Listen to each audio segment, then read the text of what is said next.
The 2025 Football Canada Flag Football Rulebook is here, and there aren't a lot of changes this year, but there are a few, so let's get into them. The first rule change of 2025 is that the center doesn't have to snap the ball between their legs anymore. They can now do what's called a side snap. Now, this aligns with the international rulebook, and it should allow for some teams to flex their creative muscles. Like I say every year, double check that your local league is actually adopting these rules. I could see some youth leagues not adopting this one because snapping the ball through your legs is arguably a pretty fundamental football skill. Next up, when the ball carrier commits a illegal contact, that's now going to be applied 5 yards back from the spot rather than the line of scrimmage. Assessing this spot from the original line of scrimmage in a 3-down game often felt more punishing than the penalty deserved. Along with this rule will be an emphasis to our officials that when a ball carrier truck sticks someone else, that's undoubtedly a 15-yard penalty and a possible ejection. So just because we're lessening the punishment on this specific penalty doesn't mean there aren't consequences for teams that try and abuse it. We're going to be keeping a close eye on this one in 2025. The last change is only for leagues that run the pro clock. So in the last 2 minutes of each half,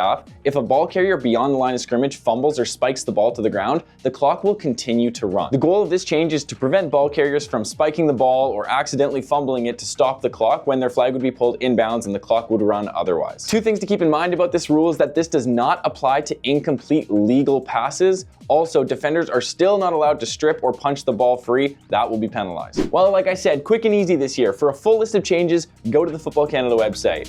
Peace.